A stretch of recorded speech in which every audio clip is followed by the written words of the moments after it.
welcome to today's Facebook Live. I am so excited to be here with Jonathan Goodman, and we're going to discuss whether the online fitness industry is saturated. So, John, thanks for joining us today. You know what the funniest thing is, Brittany? I think this is actually the first time I've ever done Facebook Live on our own website. So if that's not a testament to whether or not you need to keep up with like all of the newfangled tech or whatever, I don't know what is. Absolutely. Well, this is super exciting. So we were having a conversation the other day that people are starting to think that the online fitness industry is becoming oversaturated. So what are your thoughts on that? I'm happy we're talking about this because it's something that I see more often, Brittany. A lot of people are worried that there's basically not enough business to go around, or that they're going to get like washed out by Instagram trainers or whatever it is. I think the most important thing is to first understand just how markets are evolving. So I want to talk about that first, and then we can get a little bit more into the fitness industry specifically, but this obviously applies to the fitness industry. You know, it comes down to decentralization. Basically, everything is scattered all over the place. There's no centralized manufacturing. There's no centralized bodies of information anymore. You know, anybody can create a message. It's affected the online fitness industry a lot in recent years. Basically, it means that the burden of entry to the market is hovering close to zero. You know, certifications are cheap and easy and online. You don't even really need one. Most people don't even operate with insurance. Websites are free and easy to set up, and a device that fits in your pocket can produce free content that has the ability to reach anybody in the world through social media. So the question then becomes like, what's the first stage in a decentralized market when this happens? It's kind of chaotic. There's a really wide wealth gap that forms. Few win, and the people who win really, really big, and a lot of really good people become really, really frustrated. The people who do win are the people who either figure out how to trick the tools, or the very loud, or if you're lucky, and they take home the vast majority of the riches. That's the stage that we've kind of been in Britain for the last couple of years. And it's actually frustrating a lot of really, really, really good fit pros. But if you were to visualize like a pendulum kind of swinging back and forth, when decentralization starts, it knocks this pendulum off kilter. Like it basically just, everything goes crazy, right? Everything's a little bit nutty for a while, but over time the market regulates itself. And this pendulum begins to kind of settle in the middle. And we're entering the stage now. It'll be probably 10 months to a year before we're fully in it. But once we're in that next stage, you know, inevitably we'll stay there for a number of years, because that next stage is actually a lot more stable, I guess is the right word, than the current ecosystem that we're in right now, which I think everybody will agree is really, really, really unstable. Yeah, absolutely. So where do you think that leaves us trainers and coaches, and where do you think the fitness industry is going? Yeah, this is the cool part. This is the part that I'm really, really excited about. Like, this is why I wanted to talk about this so much, is because at this next stage, the power flows back to the consumer. Reputational damage is going to, and is already taking out low quality producers. Public review communities that you don't even know exist. They're so private, and there's so many of them, just become more powerful and more accessible. Like, it's just so easy now to weed out people who are obviously bad, and reputational damage just weeds them out really, really quick. In addition, you know, we've all been hurt by this a little bit, but increases in cost to market across the board due to everything from like rising ad costs and fractured customer retention, rapid, like you've seen this, I've seen this, rapid decline in organic reach, right, on social media. It's created an almost impossible environment to shelter and monopolize audiences by large, previously very influential companies. And while that can be frustrating, because it used to be like a bonanza where you could post a thing on Facebook and like 60% of people would see it, the reality of it is it's getting harder for big companies to monopolize audiences, which leaves this absolutely ridiculous opportunity for everybody. It's unprecedented. And that's why I'm so excited about this. Now, there's at this point, basically everybody watching this is like, well, what about Instagram? So let me give like a little bit of a quick aside about Instagram, because Instagram's organic reach is still pretty decent. We actually had somebody message in the Online Trainers Unite group the other day, They were like, hey, what do you guys think about Instagram TV? Like, it seems to be hot right now. Instagram is favoring it, that type of stuff, right?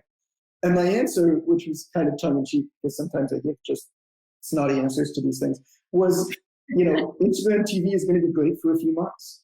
Then something else is going to be great for a few months. Then something else is going to be great for a few months, and so on and so on and so on. If you think about it, Instagram's a public company, like it's owned by Facebook, which means that it's required to improve and increase its revenue each quarter. Now, what's the only way that Instagram can make money? Sponsored listings, right? Advertisements. Well, think about this logically for a minute. You have a phone, right? No matter how big your phone is, like you still have a phone. Instagram is by nature a visual platform, which means on your phone, you're going to have one, maybe 1.5 posts on a phone, on a screen at one period of time. So there's limited space. There's more producers producing more content every single day, and every single piece of content is big. And there's going to be more advertisements because Instagram needs to produce more revenue. Well, that's a pretty clear problem for anybody who wants to try to take advantage of organic reach. It seems so obvious to me and to anybody who's paid any attention to social media for any period of time.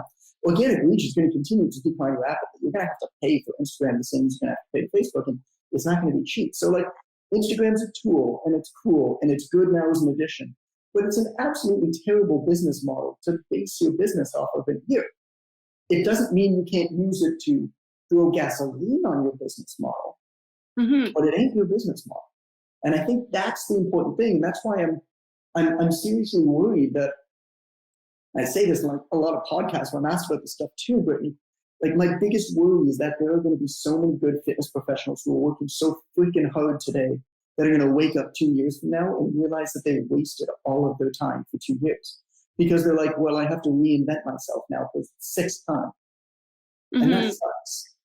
And I think with this opportunity in understanding markets and also understanding customers and like understanding whether customers make good choices or not, or what buying decisions are actually based upon. I think when you understand that kind of stuff, you start to realize like how you should actually build the base and the foundation of your business. And then you can tack stuff like that on afterwards. Or maybe not, like I don't use Facebook Lives, but like now we're tacking it on. So 4 years after Facebook Lives were hot, we're starting to use Facebook Lives as a company. Absolutely. Well, just to add to that, look at Snapchat. I mean, how many years ago did people think Snapchat was going to be like the new big thing? But then one post from Kylie Jenner basically dropped the market on Snapchat, and it's almost irrelevant now. So if people are creating their businesses on these platforms, they're forgetting the basics to actually build their business. So to have a business model based on Instagram or on Snapchat, do you want to be one of those long-term trainers, or do you want to be a one-hit wonder? So, or Periscope. Remember Periscope? Not even. I don't even remember it. Most people don't remember it. Now, the argument against this is, well, all of the young people are on those things. So if you want to position yourself for the future, you got to be on there. And I don't completely disagree with that. But here's the thing: young people don't have money. So are you really going to build a platform in a place where people don't have money in the hopes that 5 years from now, those people will have money and will be able to buy from you? Well, at that point, there's going to be 3 iterations of things or 5 iterations of things that you need to build platforms on, where the young people are going to be. So anyway, that's how I argue with that one. I'm not saying, and again, I'm not saying that these things are bad to anybody. Like, none of these things are bad. But they're not your core, right? They're not your business. They add on to your business. I think that's where things have gone a little bit crazy lately. So what do you think perspective consumers and are looking for then? Like, where are they looking for people? I mean, I think that's like the million dollar question that everybody wants to know, right? Well, I think it's very important to understand like why consumers make purchase decisions or why they don't. And what's particularly interesting is that by and large, consumers make terrible, uninformed purchase decisions that have pretty much nothing to do with merit. And this includes me, and this includes you, and this includes everybody who's watching. Like, we are not intelligent consumers. We're just not. So what we do is we rely on cues from others and representative info that allows us to feel like we can justify our purchase decision. You know, in almost every single case when somebody is buying a fitness coach or a program or investing in fitness, this is kind of the process. It's like they have a problem's painful. They've had this problem before.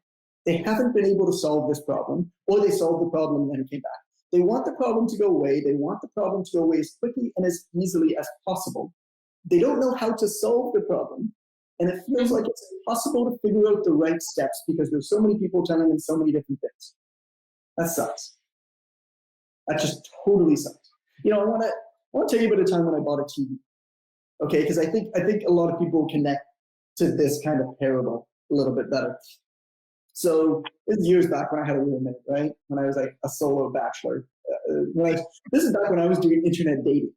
You know, back before Tinder and any of those things. Like I was on Plenty of Fish, if anybody remembers that. This is way back then. So anyway, so my roommate moved out. Right? He took his TV with him. I needed a new TV, and I don't know anything about TVs.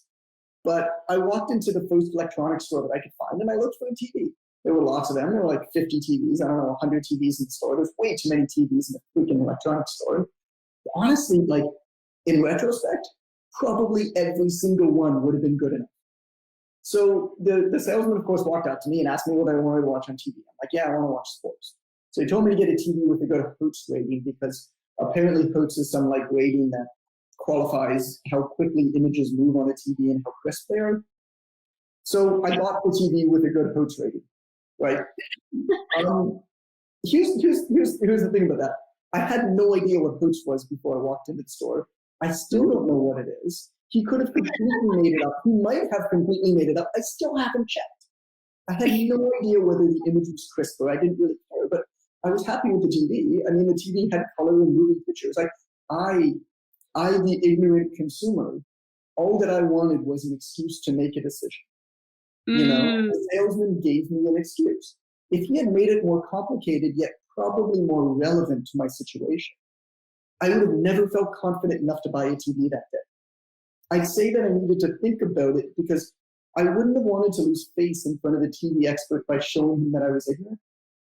So I felt like I had to go home and like educate myself more when all I wanted the entire time was a box that pictures move on.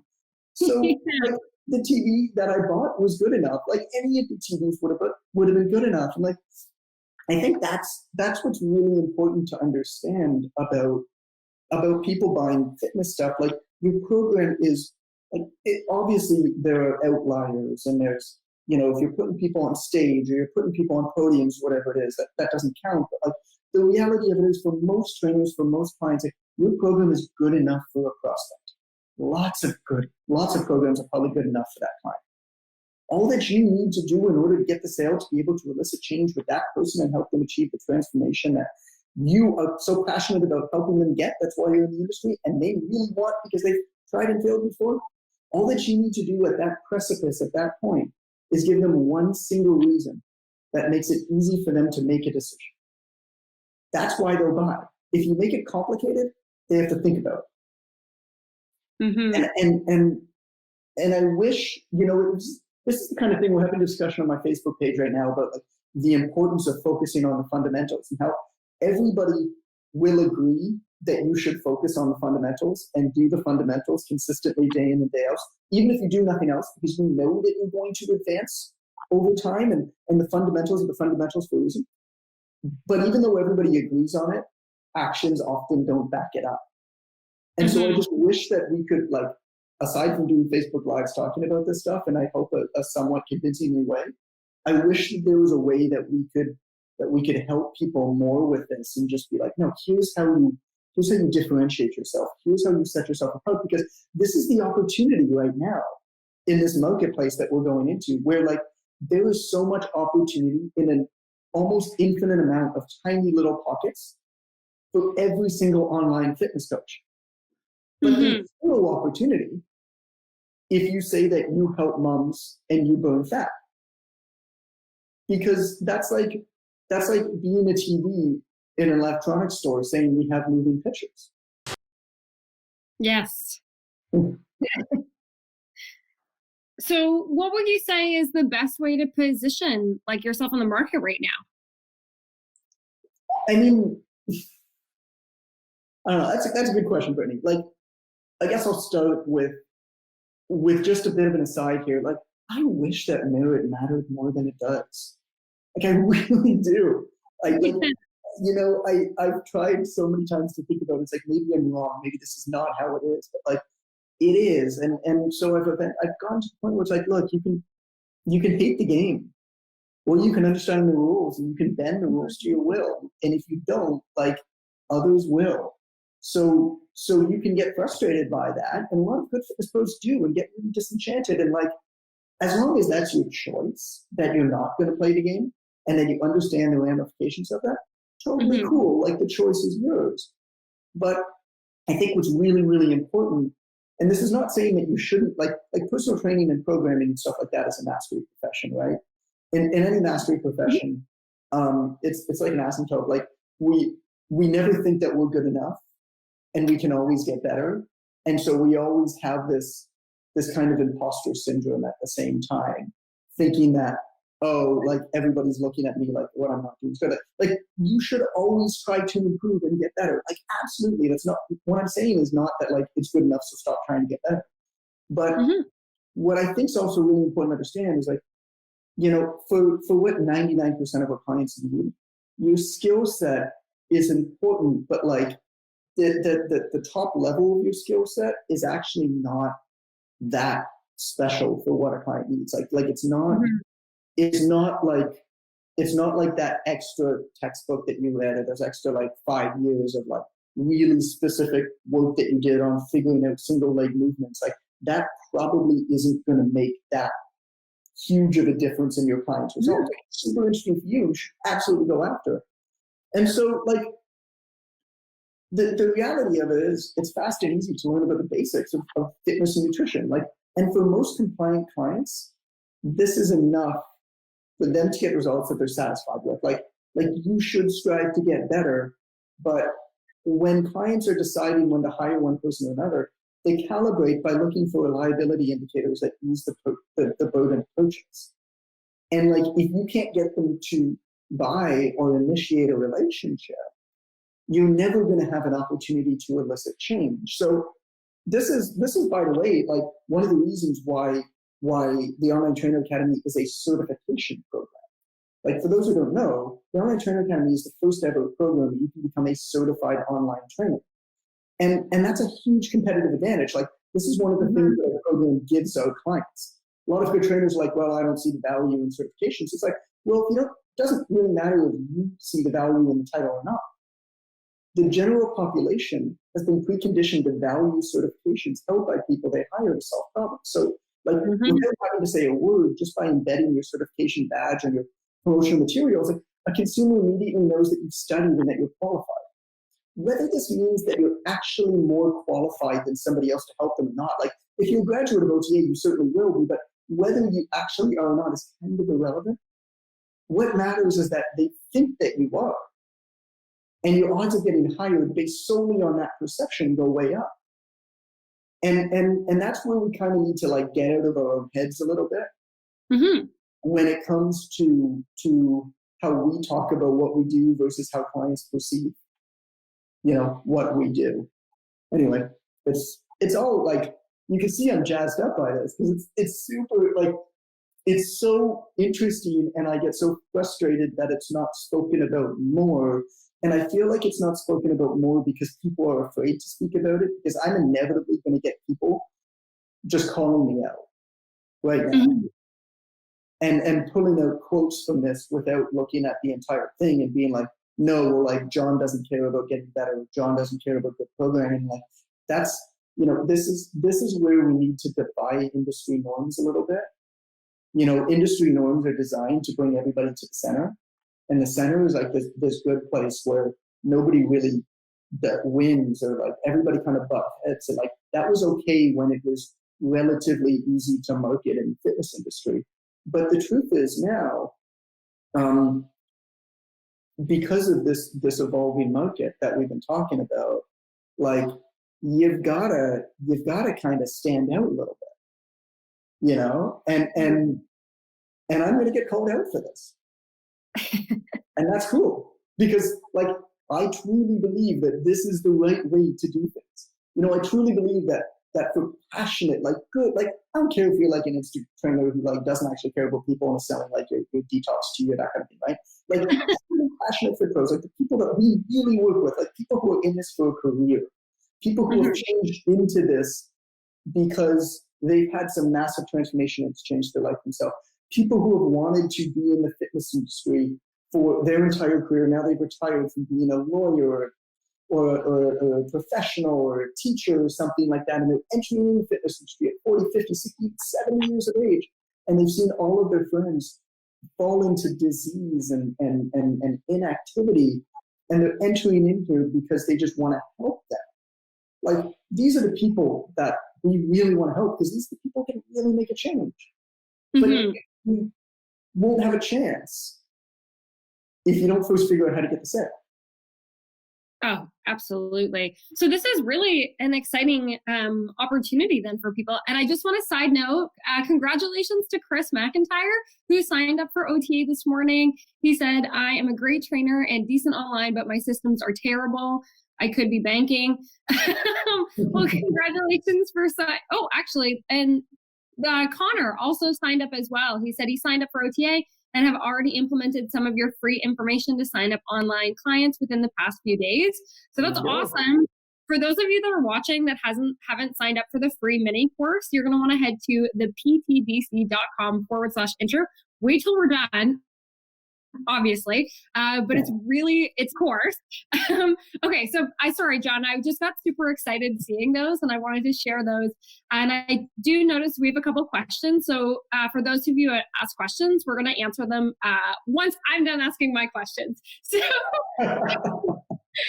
John, so this is a super unique opportunity. So do you want to tell us like how those that are watching can really set themselves apart? Yeah.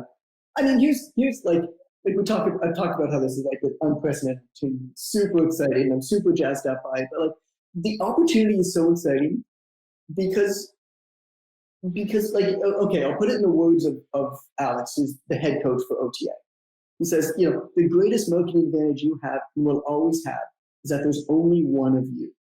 Mm-hmm. And when you think about the fact that most fit pros market themselves based off of the 99% that makes them the same as everybody else, like we talked about, like, to help burn fat or gain muscle or work with moms or whatever. Like, imagine if you went to a store and to buy a TV and they're like, we show you moving pictures. Like, the truth is that all you want is a TV that has a moving picture, but you could never admit that. And even if you could, how would you ever decide? Because there's lots of TVs with moving pictures. So like, you'd suffer from this crippling paradox of choice. And what we do as humans, because of our stupid brains that we all have, is when we're forced with this crippling paradox of choice, we're forced to fabricate a reason to make a decision. Like, we all do this. And most of the time it's unconscious, but this is where the psychology comes in. Like, I do it, you do it, your prospects certainly do it. But it becomes hard because as fitness professionals, like, we live and breathe this stuff. So it's hard to kind of think, okay, here's where my prospect's coming from. But this new stage of the market we're entering, like, it's going to be fractured. And that leaves such ample opportunity for every good fit pro who knows how to stand out. Like, this is not about gaining thousands of followers online or having the best website or having like a huge Instagram following. It's about appealing to a very small yet very faithful community that you get reason to believe in and trust you as their expert. Like, think about these numbers for a minute. I'm going to get like mathematical for a second. Think about these numbers for a second. All that you need is 30 clients paying $200 a month to make $72,000 with online training this year. So that's crazy, right? Like, how quick that adds up. So like, this very reasonable goal is not the $1 million fantasy you've been sold in the cowboy era of like online fitness business coaching, but like, it's an easy to reach attainable goal that literally every single person can get with a little bit of calculated, determined effort. And like, once you get there, you can decide what you want to do. Like, if you want to invest in additional marketing and grow more, like, some of our students do that. Many of our students kind of decide that, like, pretty good life, and they're happy, things are good, and I can create free content, I can help out people in like other ways that I'm not coaching, or paying me to coach, or like maybe I can just like pursue a hobby or volunteer more or travel more or spend more time with my family. Like the important part is that once you get to that point, you're in control. The decision is yours to decide whether you want to grow and invest more in marketing or not, or whatever it is. But think about that. You need 30 clients, like you need 30 customers. That's it, right? To make $72,000 a year or $200 a month. So why are you upset when you put a post on Facebook and it doesn't get as many likes as you had hoped? Like, do you really think that that's what you should be doing with your time? Mm-hmm. Or do you think that maybe what you should be doing with your time is having real conversations with real people?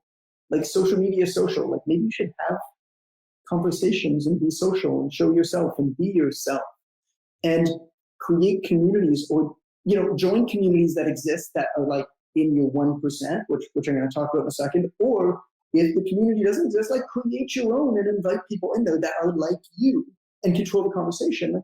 I hope that you, Brittany, and like everybody listening is just as excited about this next stage, because it really does present this unprecedented opportunity. But like you have to identify and market based on the 1% that makes you different. So like this is our framework, right? You talked about this free course. Like this is one of our most valuable frameworks in the Online Trainer Academy. We give it away for free in this intro course. Like it's the ptdc.com/intro. That's as simple as that is. And when you go through this framework, what you do is you just work through, and it's very, very quick. It's like what, 5 minutes. All the hey, you put up on the screen. That was smart. So this is people who understand tech, right? This is me. All that you do with this framework is you figure out the 1% that is an uncommon commonality with a small amount of people. Most fit pros market themselves based off of the 99% that makes them the same. This is 1% that makes you different. You have in common, that's why we call it an uncommon commonality, you have in common with a relatively small amount of people. We have an OTA student, Brittany, I don't know if you saw this post, we have an OTA student, Troy, who's crushing it. Like basically with no effort, he got his first 5 clients just like that. Like nobody asked him about price, they just signed up. Well, you know what his 1% is? He's very heavily involved in the Chicago cosplay community. Oh, amazing. So, like now he's an expert about fitness to people in Chicago who are interested in cosplay. Like that's a tiny community, but you know what? They chose him because of that ridiculous thing that holds like basically no merit. Like, does that mean that he's a better fitness coach for these people than anybody else or a lot of other people? Probably not. But that's what I mean about just that little bit different, right, about you that other people can connect with, to ease the burden of purchase, to allow them to make a decision. And then over time, like that doesn't mean that Troy needs to only work with people in the Chicago cosplay. Like this is where actually doing a good job comes in. Because once you do a really good job and you help people transform and you become an important part in their life and you have a decent referral system, well, then they start sending you people. And now you're getting that trust passed along, right? Now it doesn't really matter who these people are because they're referred to you by somebody that they know that they trust that's made this change. Like that's how these things start to compound upon themselves and momentum builds, but it's got to start somewhere. So anyway, I mean, that's this whole thing. Like I'm happy that I had a chance to really break down the decentralization of markets and the evolution of markets. And if somebody's just joining now, like be sure you get to the beginning because you really need background to understand this and to understand just the power of this. But like it's so powerful and it's so exciting and there's so much opportunity for literally every single person, because every single person has a single competitive advantage that they're unique and that nobody is like them. And as long as you understand that and make that the focal point, you can crush it, because there are an almost infinite amount of scattered markets that you can either join or create. Like there's this misconception, there's this conflation of marketing and advertising. A lot of people think that they're marketing when really they're advertising. Finding out a paid ad is not marketing, that's advertising. It's not a bad thing, but it's not marketing. And the most effective way to market is actually to make a market. It's not to join an existing one. It's to become a market maker. And this is where that 1% comes in. If you can create a market maker, we were market makers for online training. Like my job literally when we started online training, teaching online training to people was to create the market back in 2012, 2013. I mean, now look at what's happened. But you know what? When you make a market and it grows, if it grows, which doesn't even necessarily have to as a trainer because you can still crush it with a small market, but if it grows the way that online fitness has, if you make the market, you'll be in the position that we're in, which is like now you're the godfather who like made the market. Like other online fitness business coaches literally call me the godfather of online training. And we've been doing this for 6 years. Like that's how quick this can happen.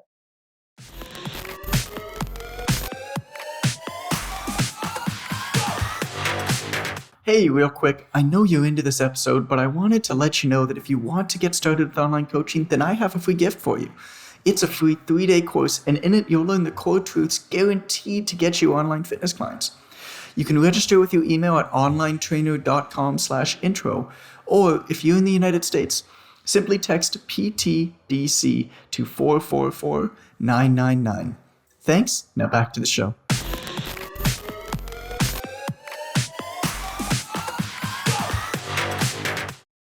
Well, I'm happy to get to questions or anything else you want to talk about if you want to ask more selfish questions yourself, Brittany, but I'm happy I can do that. In the OTA, we talk about how to create your own market. And it's a really, really cool strategy.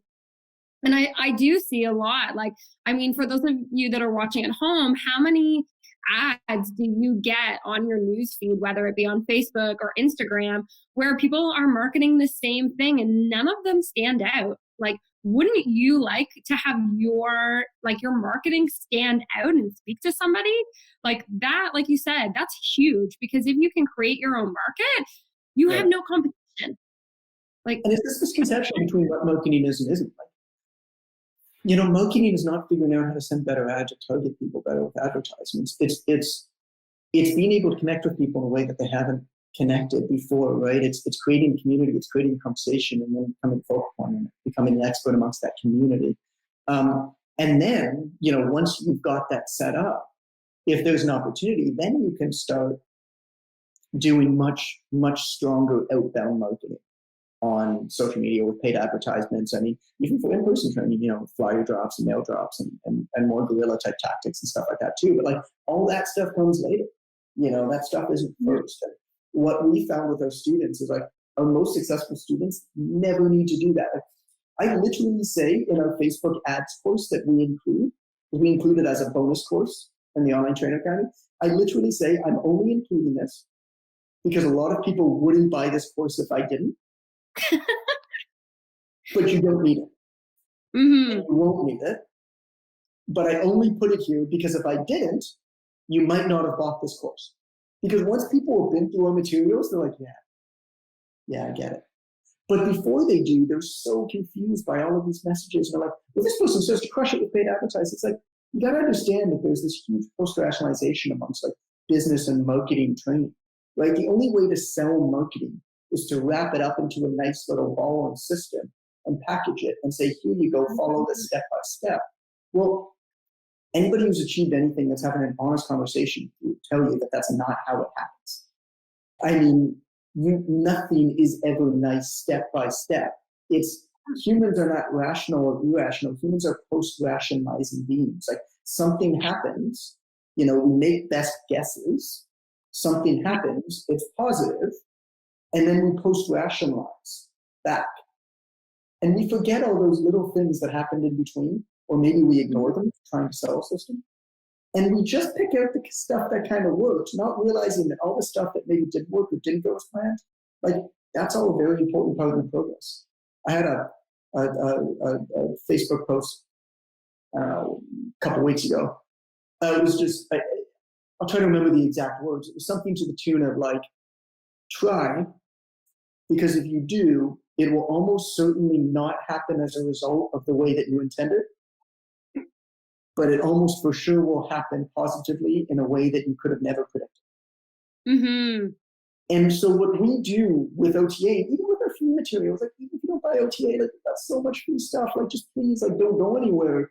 you don't need to buy it now or later. And if it's for you, I want you in there. And if it's not for you, I don't. But like the truth is, what we do is we teach you the fundamentals. I don't believe in giving you like one system. We have lots of systems, and we guide you to choosing which ones are right for you and how to mold it so it's perfect for you. And that's what our mentors do in the course too, and working with you one-on-one to do that. But like, I don't believe in being like, oh, here's my 7-day transformation thing. Here's my detox program. Here's my whatever. Because even if that stuff works for you, it's a huge if. Even if that stuff works for you now, it ain't going to work for you for very long.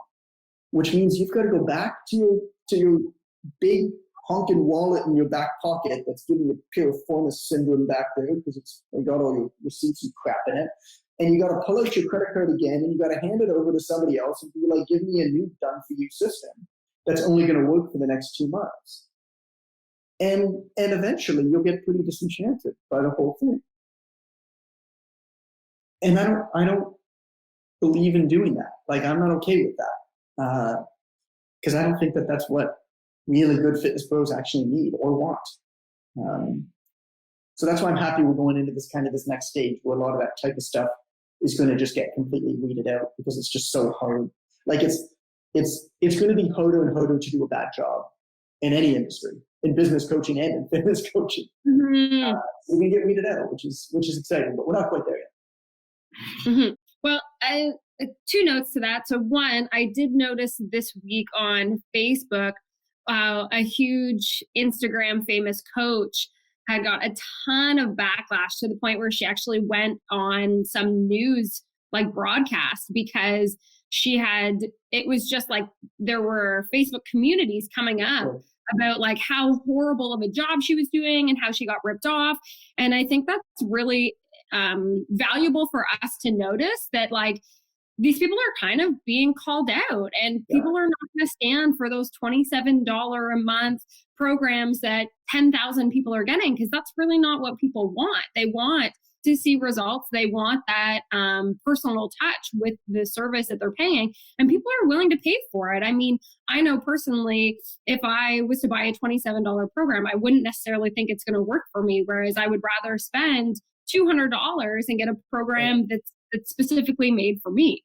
Depends who you're selling to also. It's reasonably easy if you have any kind of a big platform, and unfortunately, as bad as this is to say, like you're good looking, it's reasonably easy to sell based on fear and emotion in the fitness industry because what we do is such an emotional endeavor. And so you'll always see people on whatever social network is in vogue, using whatever hot platform of the day has the biggest reach. You'll always see people selling quick fix type stuff, low cost ebooks, supplements, that type of thing, because they're just very easy sells on fear and emotion. But consumers are becoming more intelligent, and more than anything else, consumers are willing to spend a little bit more to get results, simply because they haven't had results in the past. Like, you don't like new consumers necessarily. But even if you disagree with that, or even if I'm completely wrong with that, right? Still, go back to my example. You need 30 people. Like 30 people.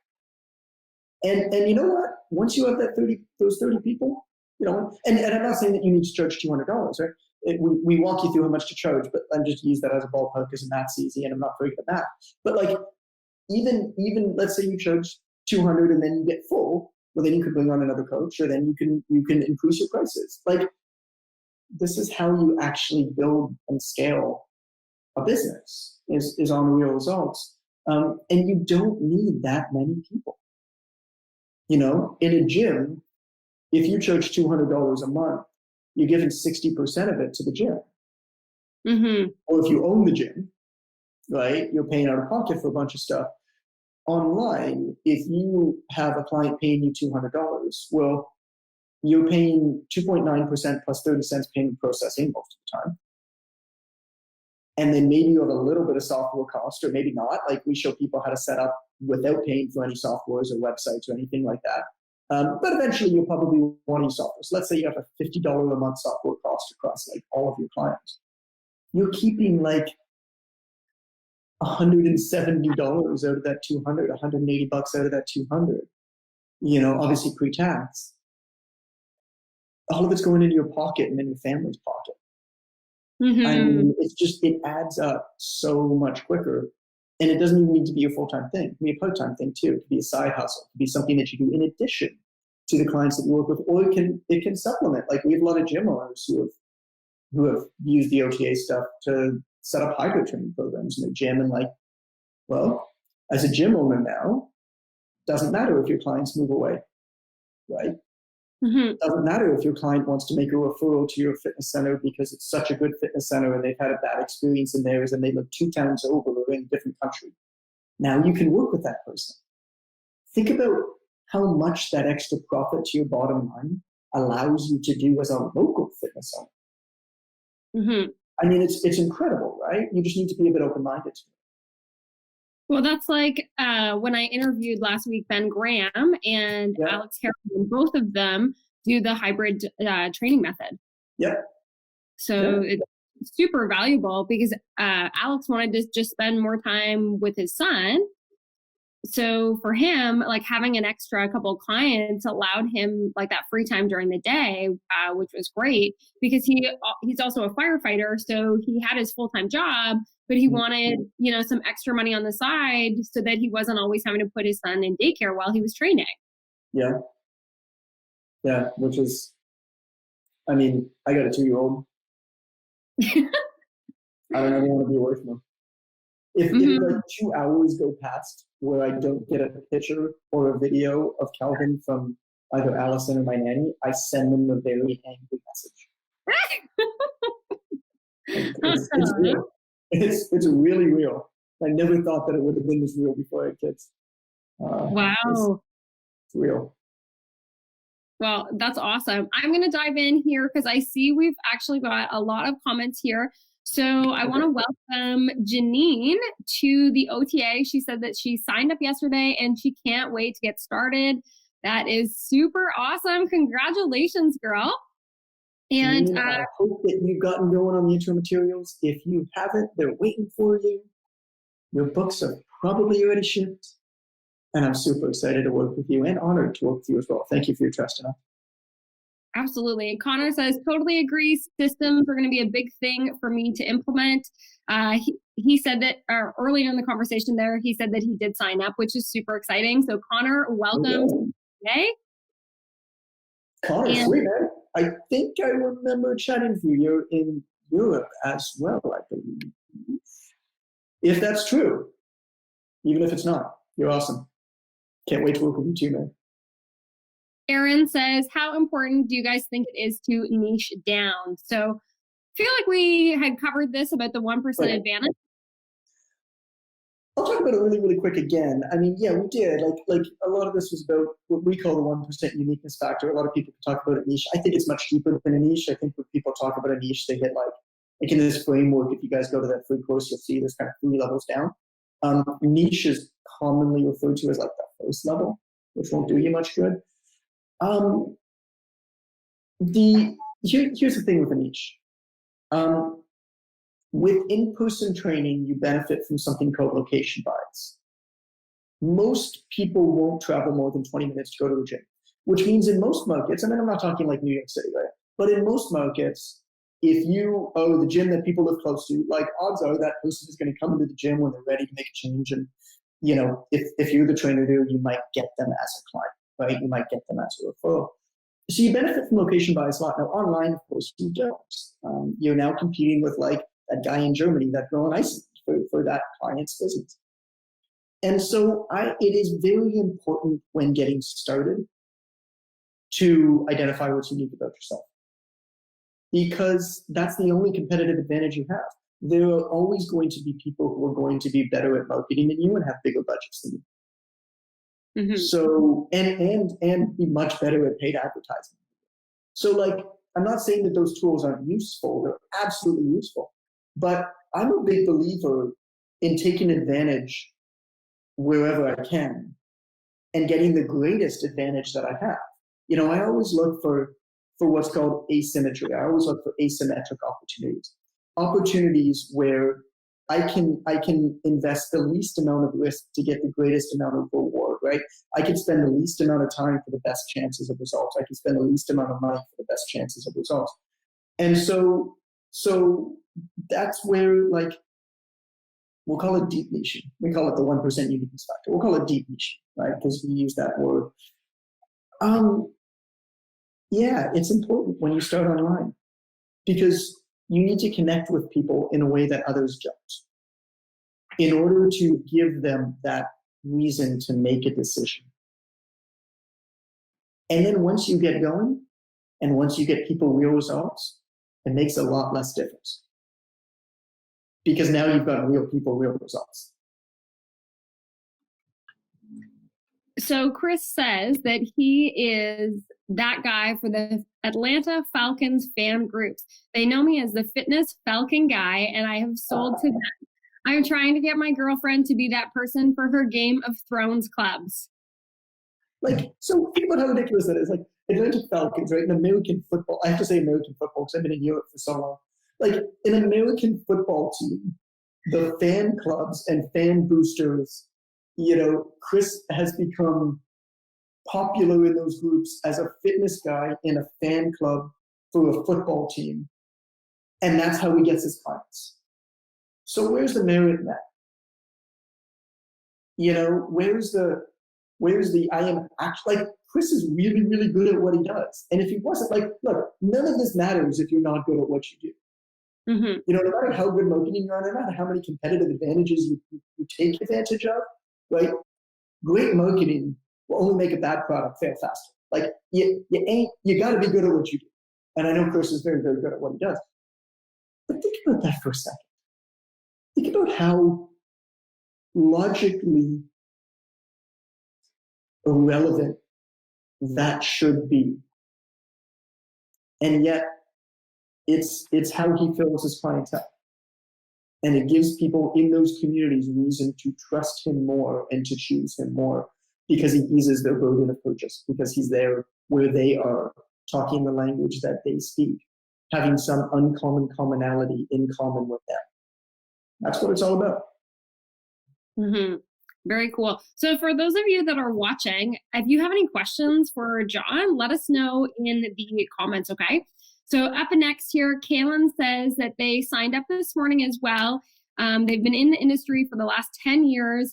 In all these years, I developed in multiple niches. Therefore, I actually have a problem with which one I want to move forward in. Right. Oh, this is Kaylin? Yes. Kaylin, well, first off, honored to work with you. Anybody who's lasted 10 years in this industry is a pretty special person. Really, really honored to work with you, and thank you for your trust in us too, and excited to work with you and work through this problem. I mean, I'll give you a really quick answer now, but it's not going to be enough for you, because this is something that you're going to want to talk about. And that's what our mentors are for. You know, this is why we give people unlimited accountability phone calls for mentors one-on-one, because some of these things really need to be talked through. And so the first thing is to really dial it back and say, okay, like, what really lights you up? You know, a lot of the time, especially with in-person training, you kind of jump on opportunities, and you're like, well, this is my market, this is my niche. You jump on an opportunity because it's local, because it's there, because some random occurrence has brought you there. And then it kind of just like becomes your thing. But when you really take a step back and you're like, okay, like, in my optimal day, we have this dream week protocol that we walk people through. It's like, what do you want to be doing in your dream week? Like, we actually map that all out with you. Because you need to define what that looks like first before you make decisions. So I think it's going to be very important, Cameron, for you to take a real step back and say, like, what do I really want? What do I really love? What really lights me up? Who do I really want to work with? And maybe that's one of these communities that you work with now, one of these markets that you work with now. Or maybe it's not. Maybe it's something completely different. The important thing to note here is that you have a choice. Even though it might not have felt like you had a choice before, with online, you have a choice. And that's super exciting. Now, there's this misconception that you can't work with two types of people. You can, but again, with online, your marketing needs to be targeted, right? If you're not for somebody specifically, if you're not for one person, if you're for everybody, you're for nobody online. So you can't really say, I help this person and this person and this person and this person. You can help two different markets, but you're going to need to create two different platforms, right? Look at how we do it with our business. We have Fit Pros Unite and we have Online Trainers Unite. Two different markets, right? And the messages are very clear cut. If somebody posts a message that's more for in-person training in our online training group, we stop it and we ask them to post it in the other group. And you need to keep that, because the second that it becomes blurry, all of a sudden you're for nobody. Like, how useless are, I'm sure all of us are in them, how useless are generalized groups for personal trainers? 99% of the stuff in there, no, you couldn't care less about and doesn't apply to you. You don't know where to go for problems. You don't particularly trust the information there because everybody is coming all over the place with all different kinds of biases. Whereas when you have one community and one platform and one goal and one problem, everybody's working towards the same goal, interested in the same thing, speaking the same kind of language. And that's very powerful. So if you do have two markets, if you do decide that you want to have two markets, you can, but know what comes with that, which means that you got to have two platforms. Very cool. That's a great answer. Now, I'm actually really excited because this next person here, Juan, had a private message me this morning saying that they were a new certified personal trainer and they were wondering what should they do. And I said, you've got to sign up for this free mini course. So I sent them the sign up, and it looks like here that they also have a question. So they're saying, as for me starting out as a CPT, my goal is to be independent. Should I start at a local gym to build up clients and get a feel for the industry, or jump right into this program right away, be best? I would like to have my own website and sell my own merch and own workout session DVDs online. So I've been talking a lot today.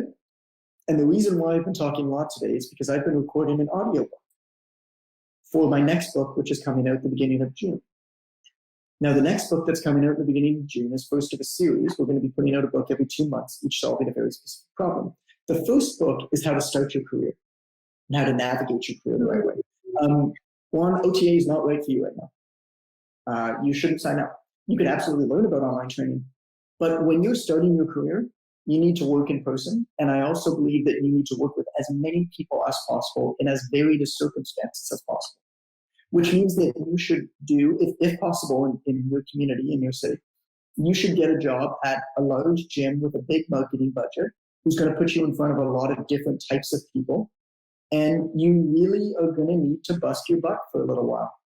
You're going to need to get good at what you do. You're going to need to work with a lot of clients.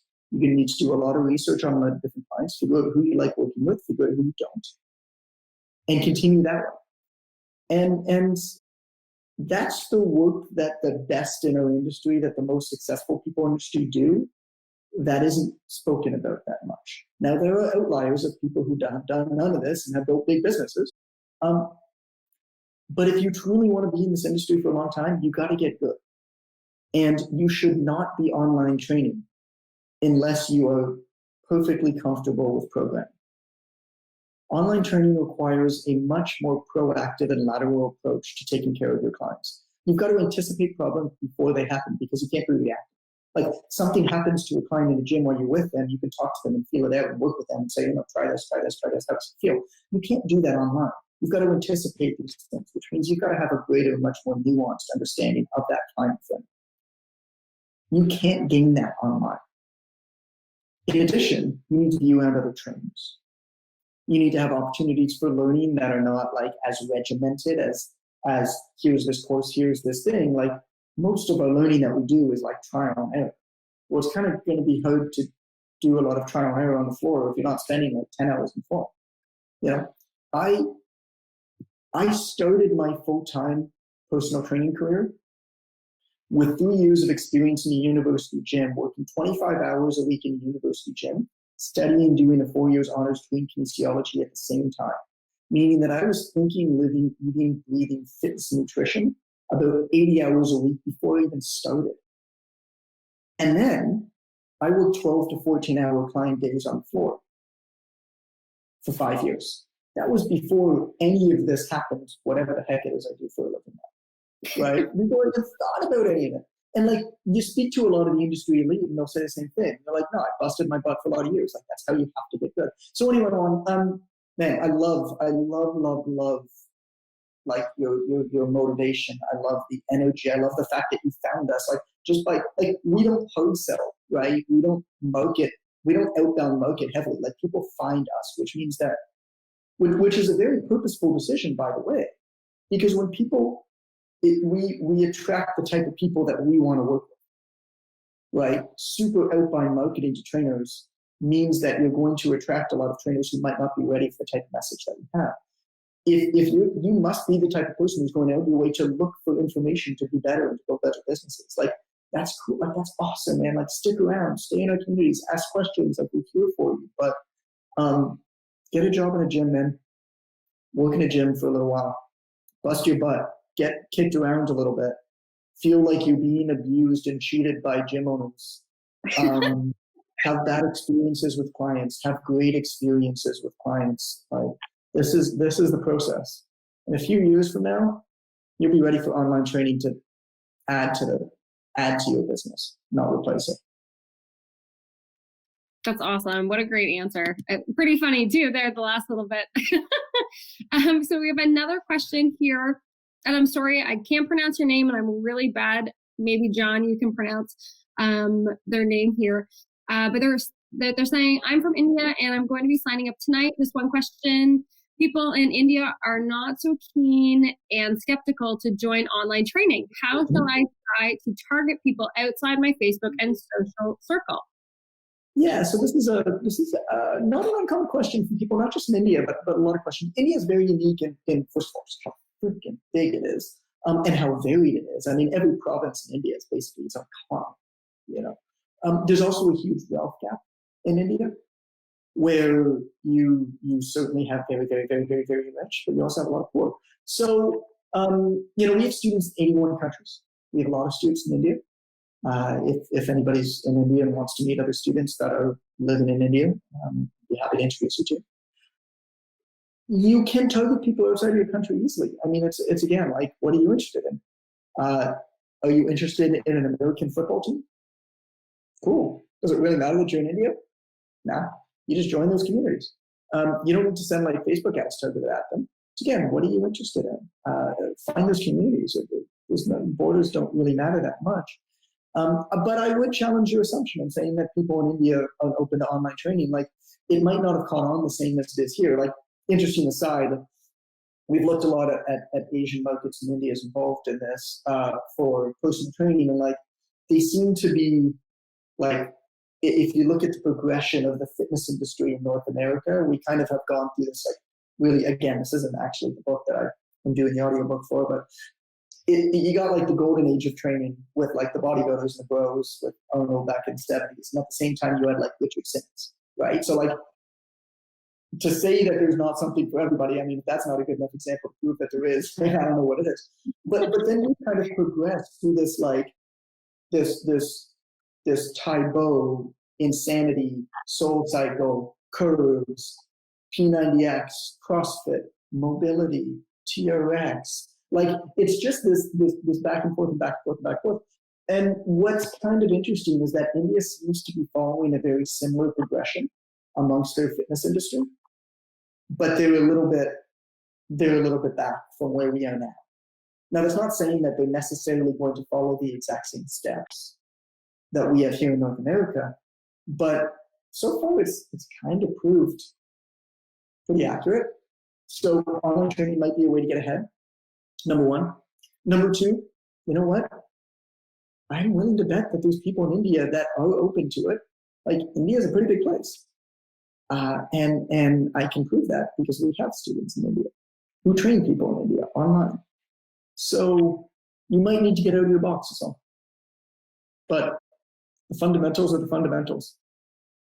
You know, I think a big mistake that a lot of people make, especially when they have a good in-person program, is trying to transition everybody to online.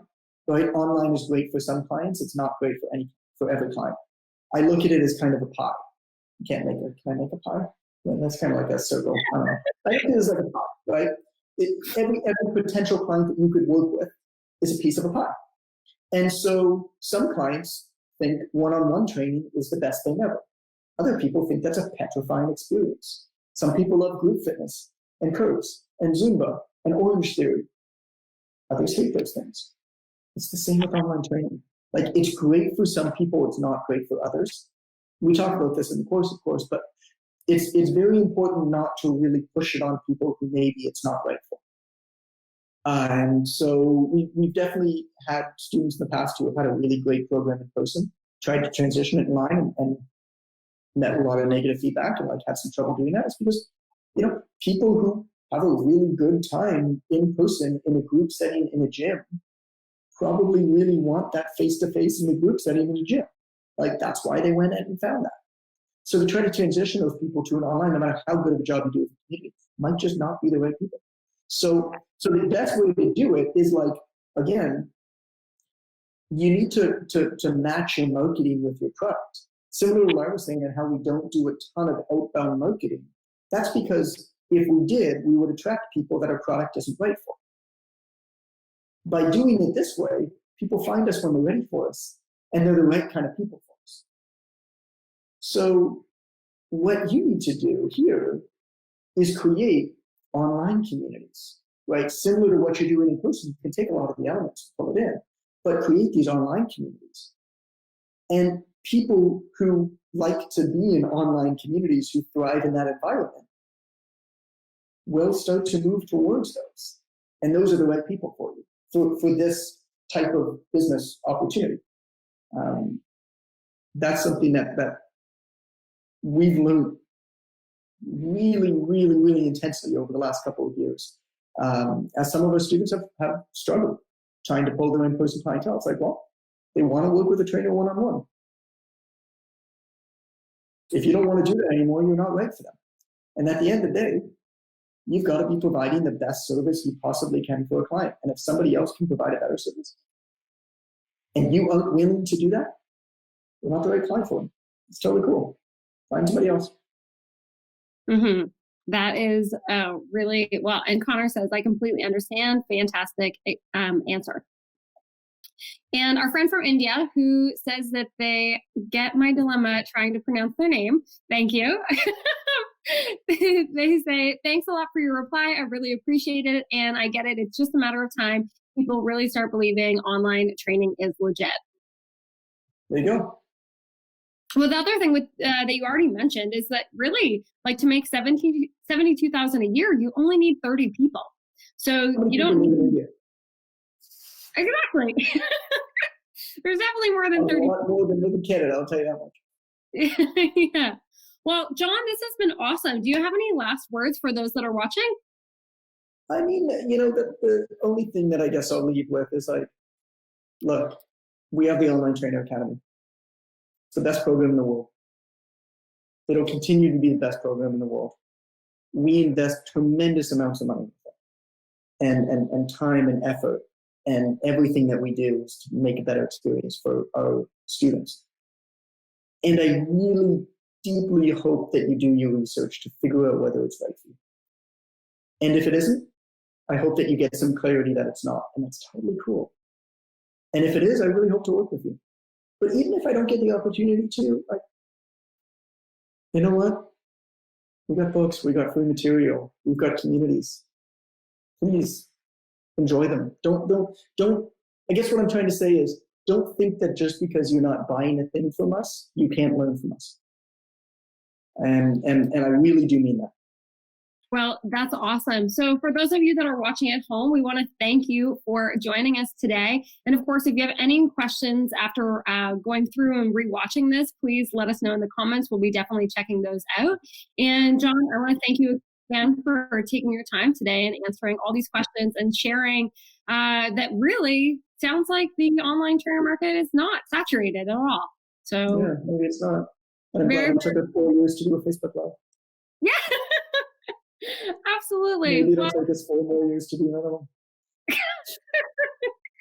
I can't wait. I'll be on standby. Yeah. All right. Awesome. Well, thank you guys at home so much for watching, and we'll see you in 4 years.